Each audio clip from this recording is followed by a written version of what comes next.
Hello, friends. It's time for Talk for Dodge, the show that uncovers the stories behind the houses and the heart of our community. I'm Jeremiahjcondon. And I'm Todd McCubbin, and we are going to talk to the man, the myth, the legend, Cameron Nelson, here in a few minutes. But before we get to that, Jeremiah, let's do a quick market update. Quick market update. It's the same as every week we've been doing this, is everything is trajectory higher than it has been in the last year.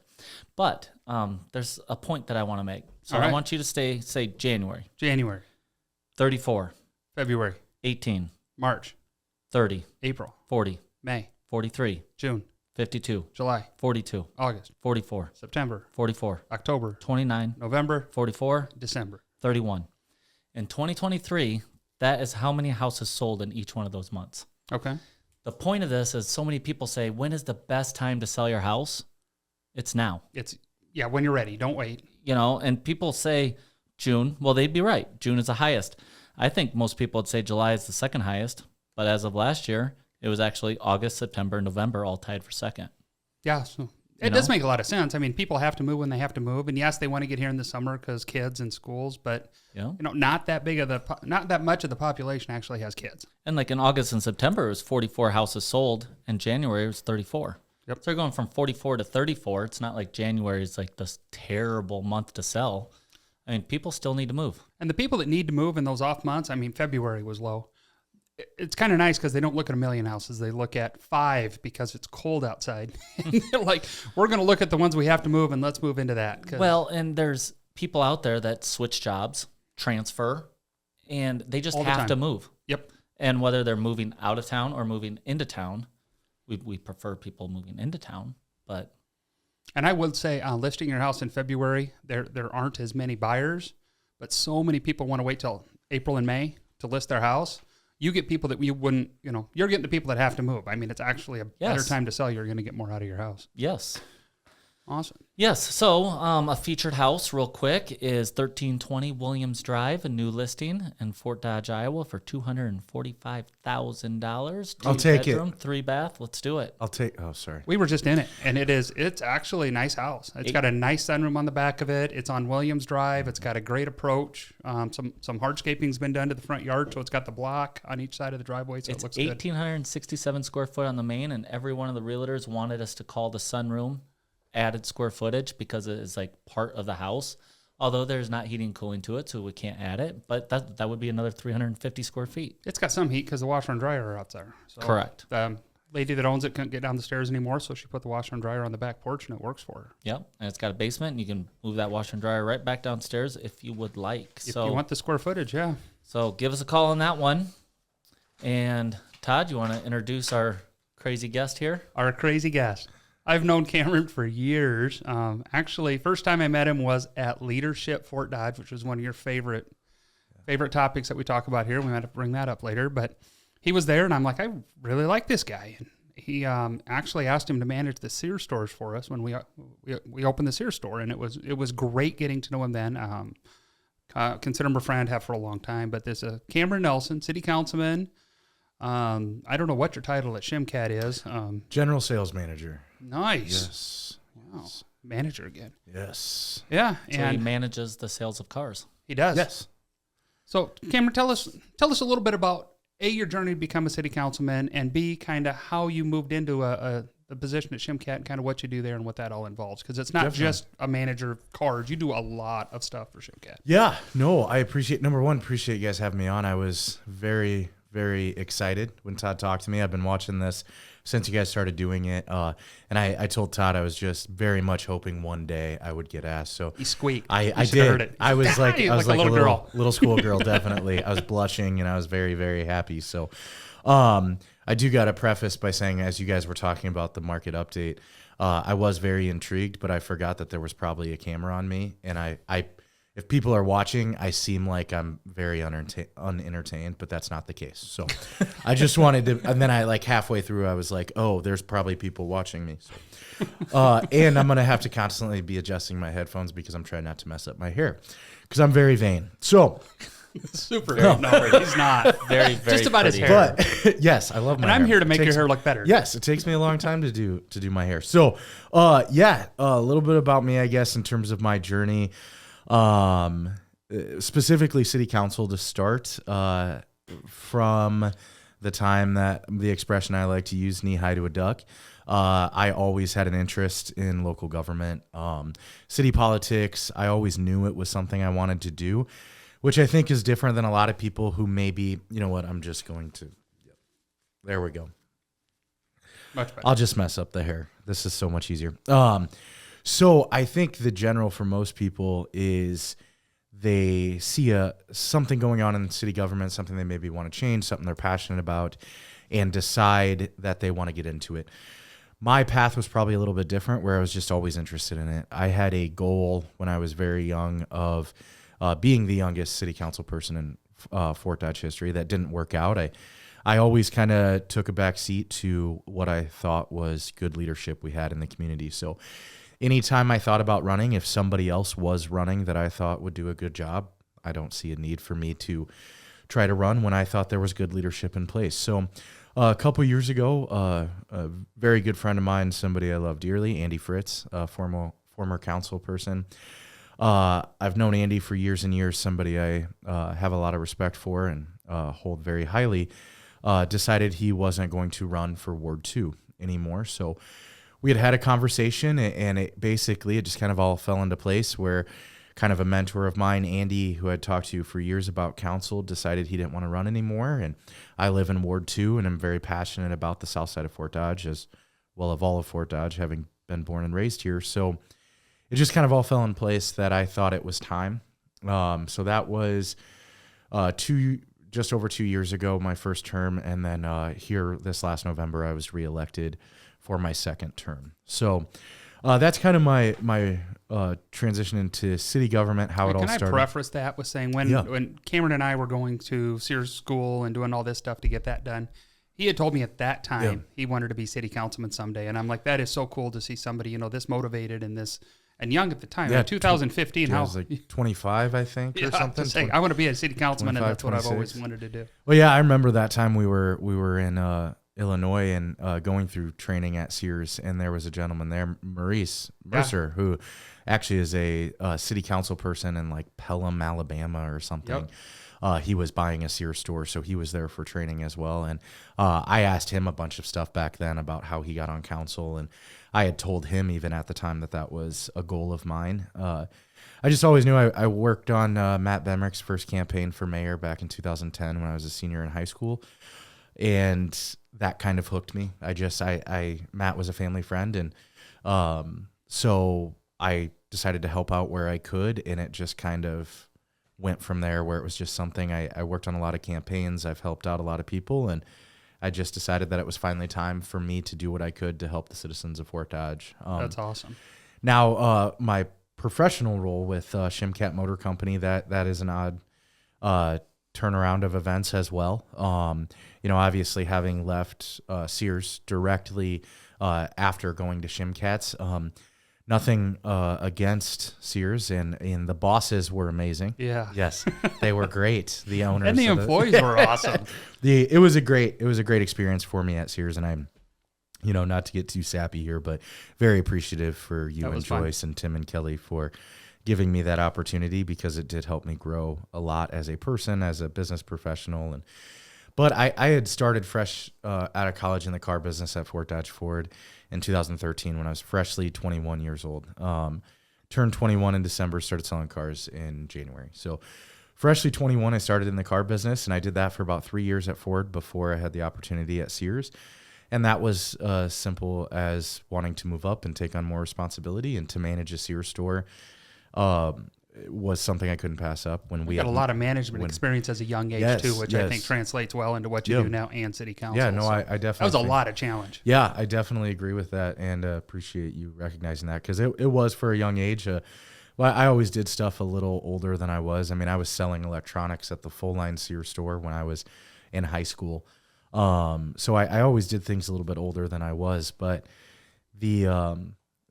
basically wanting to take on more responsibility, be in a management role. And of course we had met and you were opening the store and that was a great opportunity. And basically it came down to as simple as I just missed the car business. I very much, I hate to say it, and this is going to sound corny, but I firmly believe I was put on this world to sell cars. I very much enjoy it. I love it. I think it's a great business. You know, if you can find your passion and your passion and your what you make money at, interconnect. I love it. I think it's a great business. I think you're a part of some of the biggest moments in people's lives. What some would say the second biggest, of course. And real estate's the same thing, and I think that's why we love it. That's what I was thinking in my head, like cars, houses. It's the same thing. And sometimes it doesn't matter if it's like the Lamborghini going off or if it's the $3,000 junker. Yep.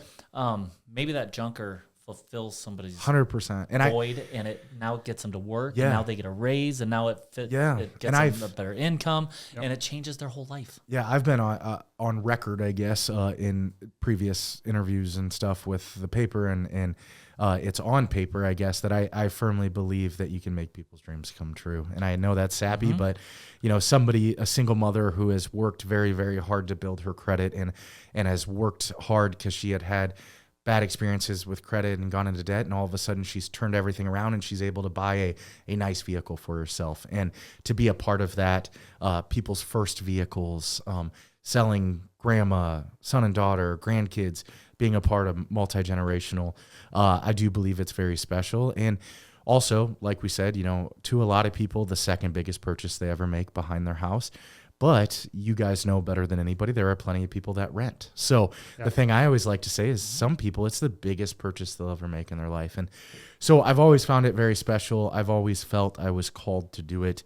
I've always felt that I was good at it, which is good too.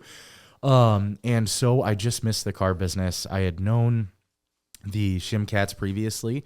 There was nothing against Ford, obviously. The biggest thing is my wife works at Fort Dodge Ford. So as much as I love my wife dearly, I do not. Tell us how dearly really quick, because she's going to hear this.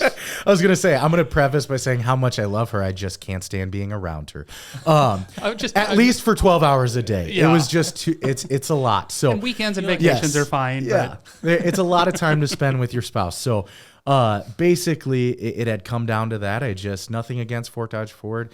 Johnsons are great. They're awesome people. Melissa works there. I just, working with my wife, I just need that separation. So I had known the Shimkats previously. And it was kind of just a thing of, they were looking for somebody right around the time that I was missing the car business. And, we kind of just connected, and it worked out. They were starting a commercial department. So business to business, big vans, trucks, business to business, government sales, things like that. So I started as the commercial sales manager at Shimkats.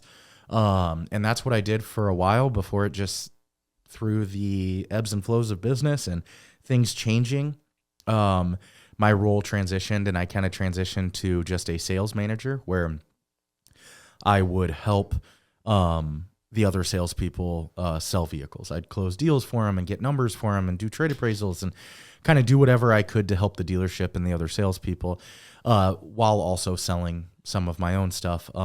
And then recently, a year and a half ago or so, 2 years ago now, I transitioned to the general sales manager. So not only helping all the salespeople, training, leading meetings, doing all of that, helping the salespeople reach their goals, but also now making sure the other managers at Shimkats reach their goals as well. So I kind of take care of all of the front end as TJ and Ed and Bill's kind of number 2. I'm like the number 2 for all of them. So they all have their different things they do, Ed and Bill Shimkat, and then TJ Pingle, the general manager. And so I just kind of help them in whatever's needed. And then I also sell my own customers. So people that come to me, repeats and referrals is what I say.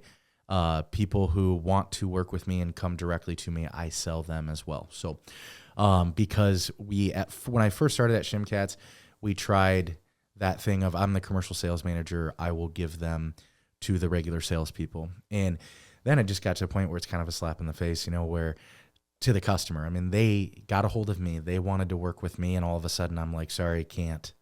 work with we them. talk about that in real estate too, because Jim Kesterson says that all the time. He says, this might be my customer. Yeah. And, if I ever, whenever, whatever happens, and it hasn't happened yet, and I don't think it will anytime soon, but their number 2 realtor might not be one of us. It might be somebody in a different office. So, and it may not be Todd. Oddly, it's probably not Todd. Todd's my number 2. The thing is, I guess, TJ's number 2. And oddly enough, it works almost directly the same with council. Whereas at first, when I got on council, I'm the Ward 2 city council person, and I'd get a call from maybe somebody on the north side saying, "Hey, I know you're not my council person, but your dad was my DARE teacher when he was a cop. I used to go to Fazoli's all the time when your mom managed Fazoli's. I watch your Shimkat videos, whatever it is." They would say, "Hey, I know you," so I felt comfortable getting a hold of you. And at first, I was like, I don't want to step on any of the other council people's toes. I'll do what I can, really need to get a hold of them. And then it quickly became evident somebody's getting a hold of me because they trust me. They think I can help them. They've tried everything. They've contacted a bunch of people. They can't get help, and they're reaching out to me, and I'm going to tell them they need to go to somebody else. So I started just helping everybody. So now on council, I kind of help anybody that calls. And then at Shimkats as well, I don't take fresh ups. I don't answer sales phone calls. That's for the other salespeople. That's for the guys that I want to succeed and help them. But my main job now is to make sure the dealership is successful and all the salespeople make a bunch of money and sell a bunch of cars. And then if I can help people that want to deal with me along the ways, then that's great too. So I will say, you selling me that Grand Cherokee 4xE was, I love that car. And then I sold one to myself because of it. So so cool. That is such a great car. And that was the first one we had sold. So learning that vehicle to sell it to you, and wanting to do the delivery and not look like an idiot, not knowing what I was doing. There's a lot to it with the plug-in hybrid and all that stuff. It's just not simple. So doing the delivery. I don't even know how to use it. I do now, but it's down to the point where now I plug it in and everything else is just there. When Todd and Joyce bought that, I was so freaked out that I wasn't going to be able to show them anything. So I spent a bunch of time learning it, and then I just fell in love with the car. So now I have one. So it's a great vehicle. I took my car into Shimkat one time, and I needed to go. So TJ gave me his personal car, the Charger, and I took it out, and I stopped at the gas station. I shut it off. I got back in, and I did not know how to turn it back on. Oh, no. So I actually called him. I'm like, dude, how do you start this? How do you start this car? Yeah. Well, let's get into a little more of the meat and potatoes of what we're doing today. Sure. So City Council, what are the major issues facing the City Council and City of Fort Dodge right now that your focus is on? Yeah, I mean, of course, it's constantly evolving, changing with the times. But for a while now, some big things that have been, I don't want to say hurting Fort Dodge, but are things that we are constantly working on, are things that are pretty evident to a lot of people in terms of workforce is huge, attracting people to want to work in Fort Dodge in the industry we have here. A big one that's been a need for quite a while is really blowing up, if you want to say lately, is childcare. Childcare was something dramatically needed. We all have kids. We all have grandkids. So we all know how hard it is for childcare in our community. But with some new ones opening, as well as the great ones we already had, but with linking families and communities getting their new daycare going to be up and running. The church just started their new one there. That issue is finally starting to really take shape. And do you know if any of them are going to do like overnights and like early mornings? So the early morning I could see, because even my daycare, which is great, not trying to plug anybody, but community early childhood on the south side. That's the thing I always say. Like, that's how Ward 2 city council person I am. I work in Ward 2. I live in Ward 2, and I take my kid to daycare in Ward 2. So I'm going to do my little election thing here real quick. We'll pull that out in 2 years. Yeah, pull that out. Thank you. But our daycare, actually, we're able to drop off as early as I think like 5:30. Okay. 5:36, which I thought was amazing, and still pick up at like 6. So they're great. I would assume, I haven't gotten in a ton of conversations with the Lutheran Church daycare, because I know that's getting real close. Kathy Denclaw I talked to Greg the other day, and I know they're super, super close. Greg Yes. and Kathy, so, Yes. yeah. Yep. And they're doing great with that. And then of course linking families and communities. That would be the one I would think would be really, really flexible on hours and things like that. I know there's some other ones that do some like part-time daycare stuff that are talking about doing those date night weekends at night to help with some young parents who maybe want to get that date night in and stuff like that. But those issues, those two, along with housing, which of course you guys know probably better than anybody, the need for housing in Fort Dodge. I think all three of those things are working to be addressed constantly, some of them faster than others. And then, of course, we got great partners for those in the community for every single one of them, like you guys helping out with housing and trying to build houses, rent houses, and sell houses to people to try to Continue fix to that. grow Fort Dodge. Yep, fix that problem and keep it going. So I would say those are the three main. Of course, there's the other things that are constantly working and are always great, but the economic development, the new businesses, you can never have enough. I mean, that's a constant, never going to be fixed. It never ends. It's always looking for the next thing. Which is good. You know, that like we say in car sales all the time, I think it was Bruce Shimkat that always said this. Somebody would always ask, did you meet your goal this month? And he'd always say no, because there's always, you never have a goal. I mean, you can always sell one more car. I mean, you can always sell one more house. You can always get one more business to Fort Dodge. I'm going to say this. I don't like goals. Yeah. I'm not a goal person. Yeah. It's great for other people. Limit yourself. I might have like little personal goals, like you want that, but those are like concrete things, right? But someone asked me like, well, how many sales are you going to go for, this and that? I don't do that. Yeah. I've never done it. Why put a limit on yourself? Yes. Yeah. That's exactly how I look at it. And one time then you reach your goal and you let off the gas a little bit. Yes, you succeeded. I'm going to sell 50 houses, and all of a sudden you get 49 and you're slowing down a little bit. You get 50. It's like, you still got 2 days left in the month. Let's get a few more. I'm sitting there listening to Finance Station one day, and they said it exactly how I think it. It said a mom and dad grasshopper are inside this. You know how high a grasshopper can jump, right? They can jump. But put them in a 12 by 12 box. They have a baby. That baby can only jump 11 3/4 inch, right? That's the sky. That's the limit. That's as far as it can go. Yep. That little grasshopper has no idea how long or how high it can actually jump. You take that off. Oh, so that's how I look at like for sure. numbers and goals and ladders. It's like just work really hard and see what happens. I also think that is how a city should run as well. Just constantly wanting more, which I think is good to constantly want more for our city, to never have enough businesses, always want more businesses, more people.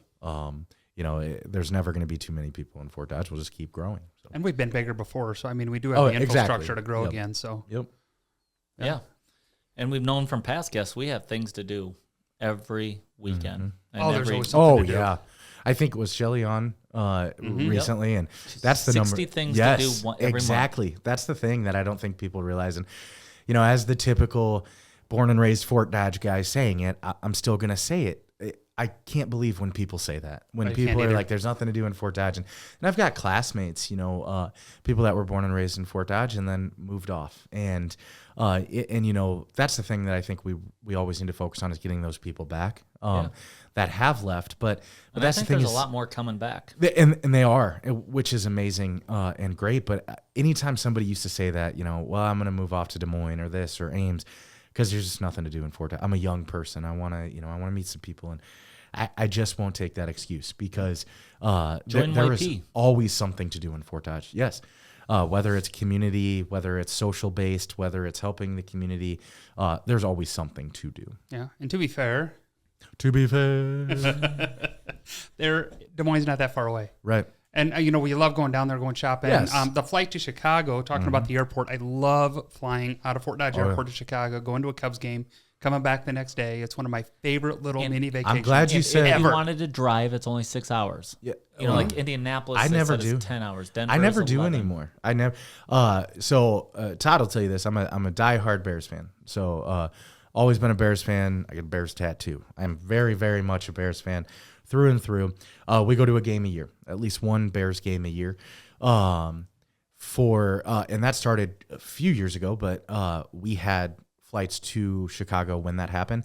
I have never driven to Chicago for a Bears game. Really? We fly out of Fort Dodge to Chicago.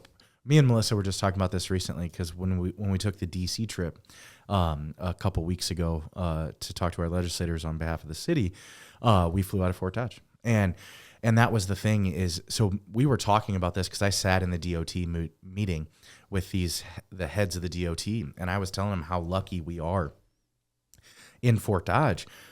We take advantage probably 4 times a year, once a quarter, whether it's a Cubs game, whether it's a Bears game, whether it's That's just, awesome. We're getting my mother-in-law or my mom's going to babysit Jack for a couple days. So we just need a break. I hate to say it, but sometimes that happens as a young parent. Oh yeah. We have a 1-year-old. So sometimes we just need a little parent time, and we take advantage of that all the time.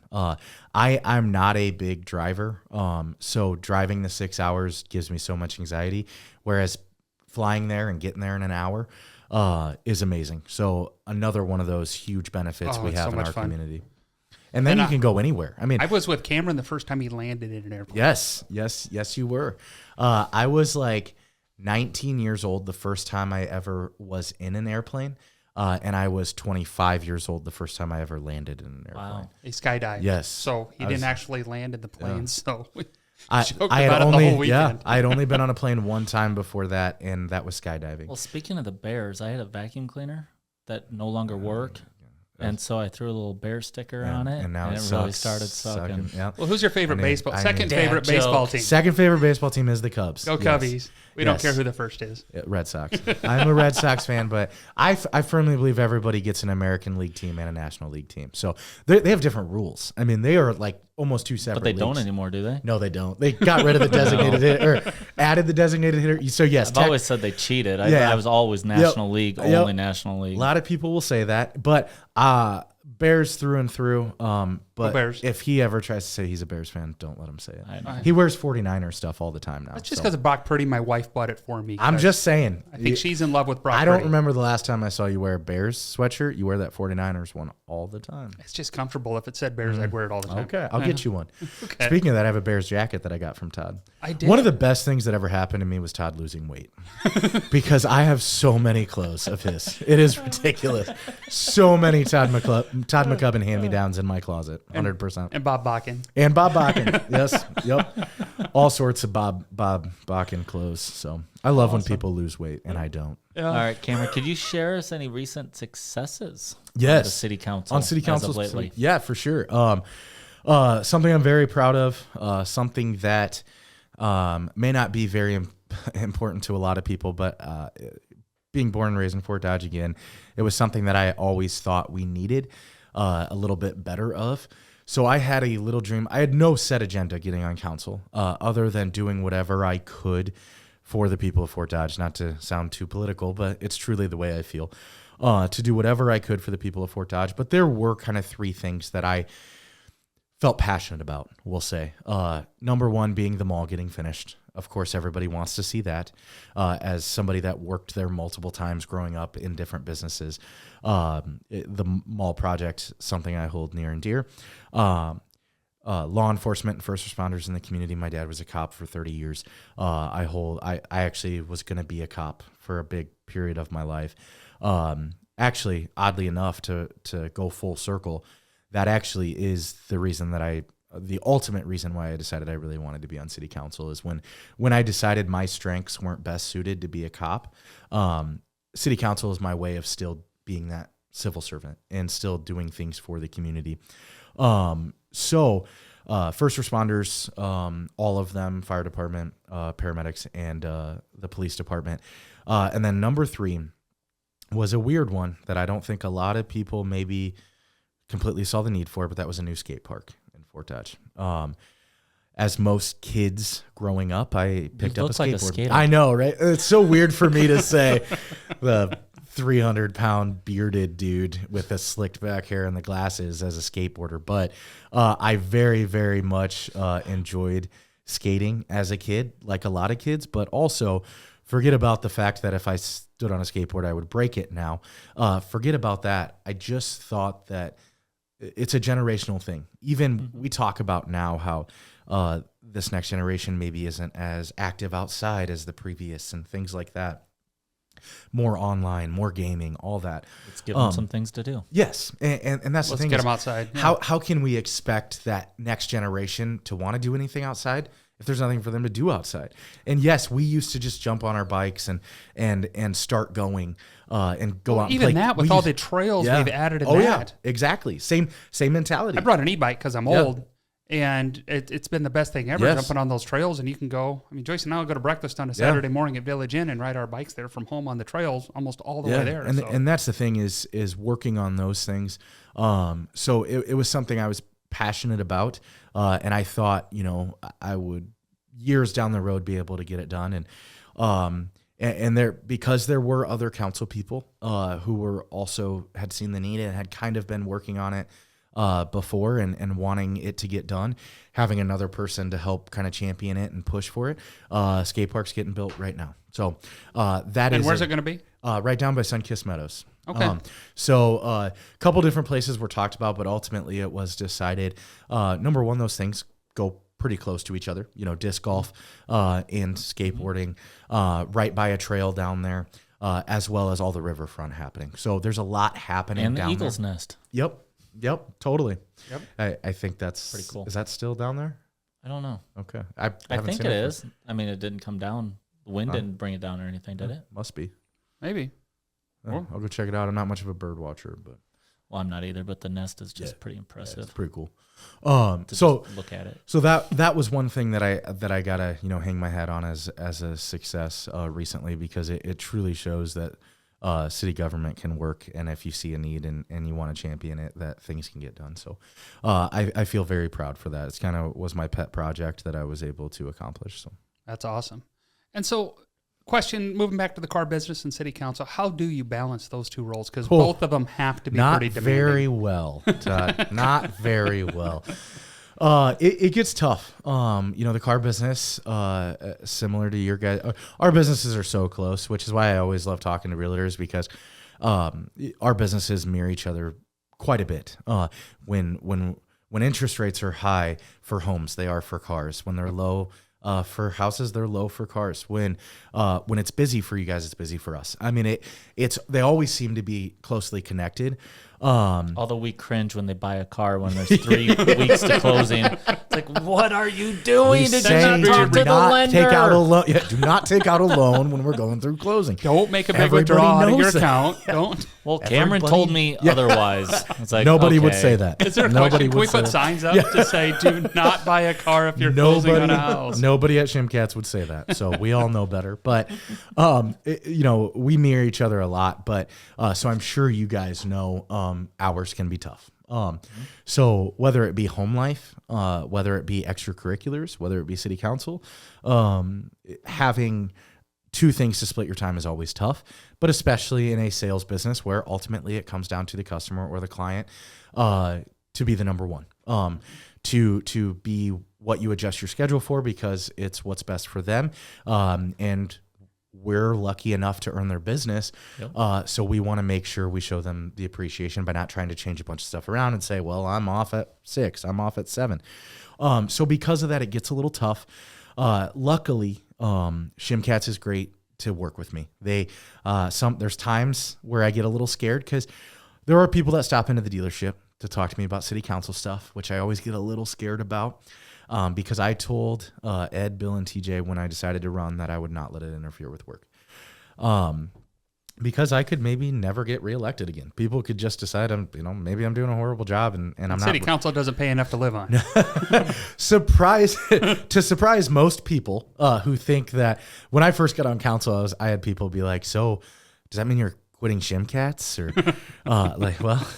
I wouldn't be raising a kid off city council salary, that's for sure. It's basically volunteer. We all, every single person on council, including the mayor, do it because we are trying to do what's best for Fort Dodge. About yes, Fort Dodge. Yep. Yes.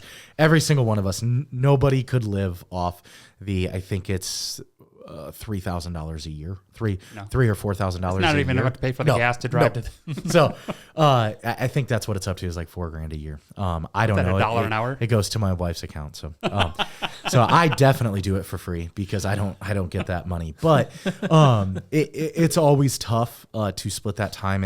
And that's the thing is, maybe the citizens of Ward 2 or Fort Dodge decide I'm not representing them well, so I don't get reelected. And so I've always said work would come first. It has to. It's my job. It's my career. It's what puts food on the table. It's what raises my son. So I've always said that had to come first, sadly. But a close second is city council. So I always get scared that the dealership is going to be upset if somebody stops in to, they always worry that it's going to, if somebody doesn't agree with something, are they going to look negatively on Shimkats? And I understand that. Luckily, I think that I've always done a good job about taking care of people. So I like to think it even helps Shimkats because I was going to say, does that have an effect on how you approach things even at city council? 100%. Say everything I do at city council has to reflect well, not only on me, 100%. Melissa, Jack, but your parents and Shimkats. So spot on, Todd. That's exactly what it is. I mean, most of the I can't be the council person that maybe there's been in the past of like, they never call me back. They've never got back a hold of me. I can't be that because is it going to affect Shimkats? Is it going to affect me as a person? And if you're wearing that shirt, exactly, you are always like, if you're driving around, you can't. I'm always somebody representing. off. Yeah, you can't yell Not at only somebody that, because you're no longer Cameron. Yeah. You're also a general sales manager at Shimkat. Yeah, and that's the thing. Putting a Kesterson sticker on your car. We know you flip a lot of people. Well, we had off. somebody drive our truck before and got all kinds of trouble. And that's the got thing. more phone calls. That's the thing is, I always have to think that, because we do a lot of the videos and I'm the one that likes to dress up and, be a shark or an old lady and have a good time. What shark were you? What? A baby shark? Baby shark, yes. Oddly enough, I was the biggest one, but I'm also the baby shark. But and then the recent Grammy Cammy and all those, and we have a good time at Shimkats. We do, but we have a great time. But because of that and being in a lot of those videos, people see me and they know I'm connected with Shimkats. So I do always have to do that. And I also don't want anybody to ever feel like they're not getting taken care of because once again, I represent the people of Fort Dodge. So I never want that to be the case. And proudly, I can say that every single phone call, and I can say this without a fact because nobody can tell me I didn't because it's true.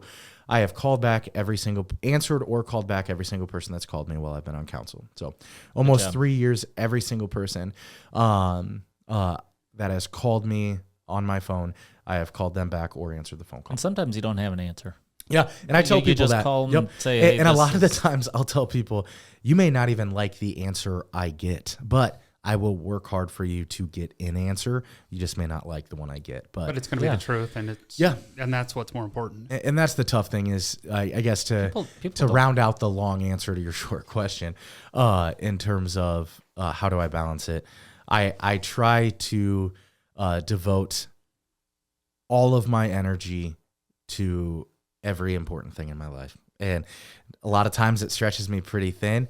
But that's what I like to joke about a lot is I'm a pretty big guy, but I get stretched pretty thin a lot of the time.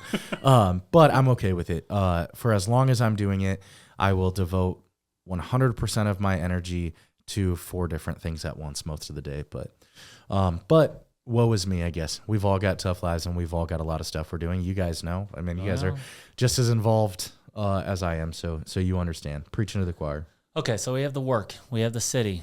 Now you have a 1-year-old. Yes. How does that change your perspective on work? Yeah. No, that's a great question. Work life. It's been a complete 180, to be honest with you. And we've had this conversation. I've had this conversation with Ed and Bill and TJ, so they know. Honestly, all of my priorities changed February 17th, 2023. When Jack was born, 100%. I was the guy going in on my day off. When it was just me and Melissa, I always said that any extra time I have could be devoted to the city, could be devoted to community involvement, or to work because it was just the two of us. So what am I going to be doing? Sitting at home, or are we going to go on a date night? Staring into her beautiful eyes. Yes, we do that all the time. Like, that's just like how most. if you ever watch them walk down the street, they just look at each other. Most married couples, right? You guys all know that. Do you even know what color her eyes are? We just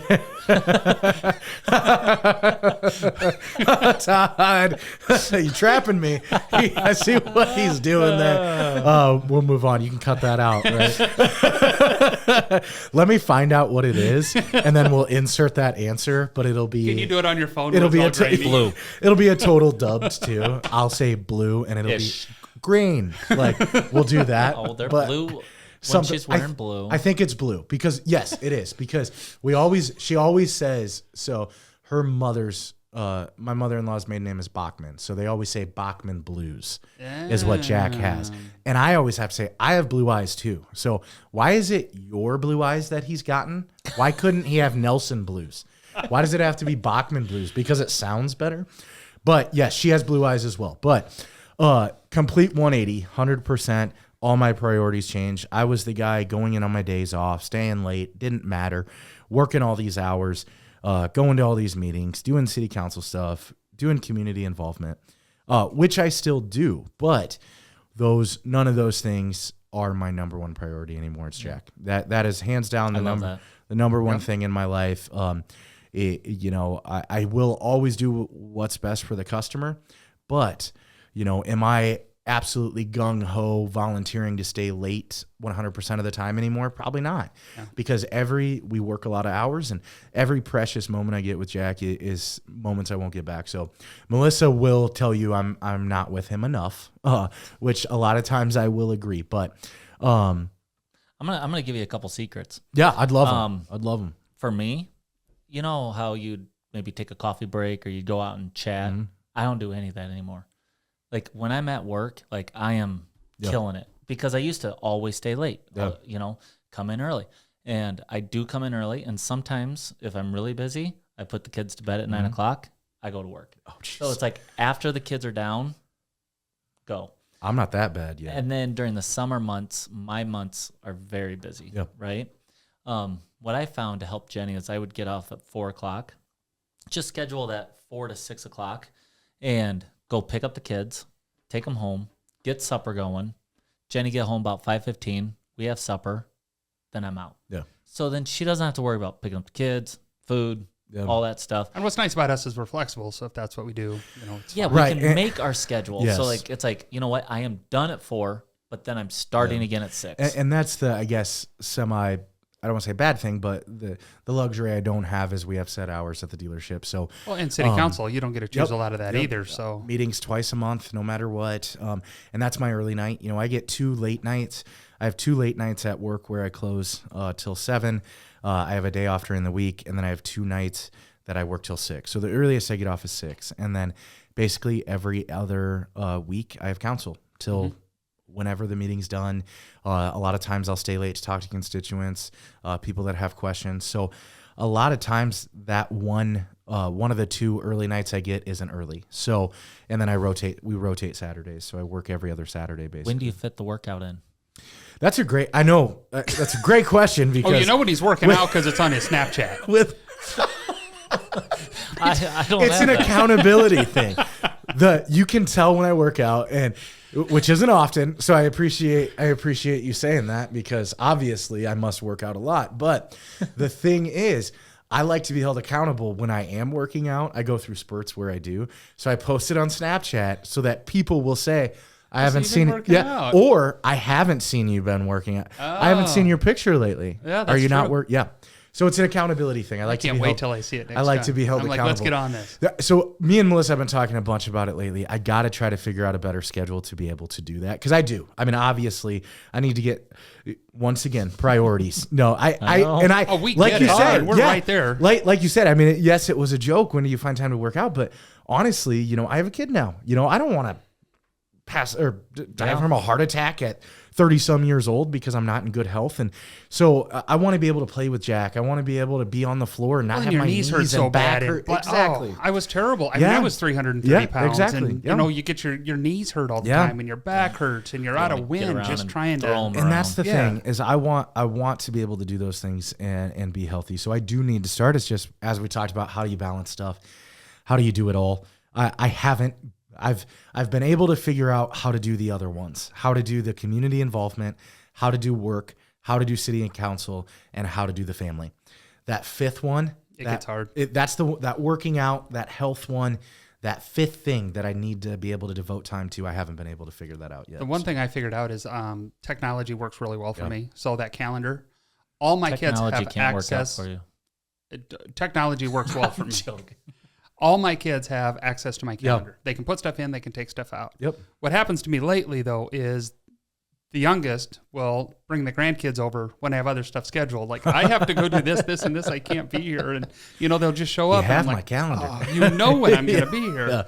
But if my wife puts in there, we're going to spend time with Grayson, or we're going to spend time with Zeke, or we're going to spend time with Henry. I won't schedule anything else for that. It's there, and I am there, and I can do it. But that schedule, and working out's the same way. I mean, 3 days a week, it's in there. You're going to the gym. That's the thing I need to master. And we, lucky enough, we have the three of us, and we have a 4-bedroom house. So we have a workout room in the house. When I was doing a lot of the Snapchat and posting a lot of the workouts, doing a lot of CrossFit type stuff, and I was down like 70 pounds from what I was. I mean, it was the lightest I'd ever been, and it was great. But the thing is, now it is right next to Jack's room. And if he's sleeping, you can't. I get so scared I'm going to wake him. If I wake up at 5:30 because I'm going to work out before he gets up, all of a sudden me on a treadmill isn't the quietest thing in the world. Anybody on a treadmill is not the quietest thing especially in the world. this. I mean, I'm maxing out the limit of my treadmill. I mean, they have a weight limit. I'm pushing it. So speaking of goals, it sounds. Well, you should hear my wife on the Peloton. I think she's deaf. She turns the volume like way up and listens. That's the thing. So I always get scared I'm going to wake him up, and then we put him down about 8:00. And once again, I get off at 7 a lot of nights, and so that hour and a half I want to spend as much time. Cherish it every day. I don't want to. I know working out's important, and I'm not trying to make excuses, but I don't want to spend that hour and a half I have on the treadmill when I could be spending it with Jack. So, and then he goes to bed, and I'm scared I'm going to wake him up again. So I haven't figured it out quite yet, but I'm working on some stuff, and I'm gonna try to get it figured out. Awesome. Well, I think we need to wrap up here pretty soon. Final question.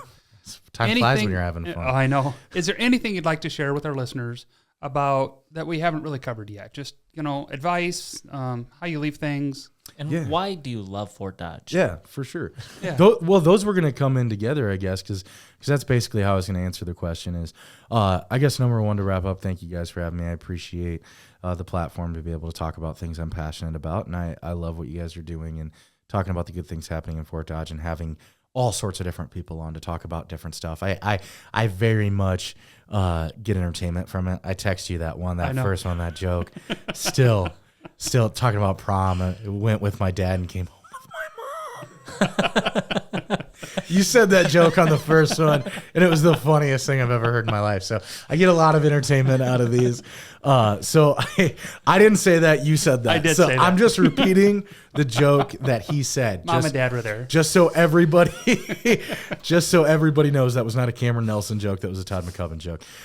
So if anybody gets canceled, it's him, not me. So I very much appreciate you guys having me on. I've had a blast talking about things. I hope I haven't been too long-winded, but I do like to talk. So I guess the thing I would like to say, number one, is we do, as a community, need more people to step up. And I hate to get on here and ask people to do more because we just talked about how it takes a lot of time. But there are so many people in this community that are stepping up to do great things. We always need more. We always need more people, especially my generation, the younger generation. And the younger generation. I'm not in the younger generation anymore. I'm 32 now, so I'm getting old. You are getting But there. I know. Wow. I'm getting old. So stepping up to be a part of whatever you're passionate about. But also staying engaged. I would entice anybody that has questions about anything with the city, has suggestions, has problems, get a hold of me. You can reach me through Facebook, email, cnelson@fortdodgeiowa.org, .org.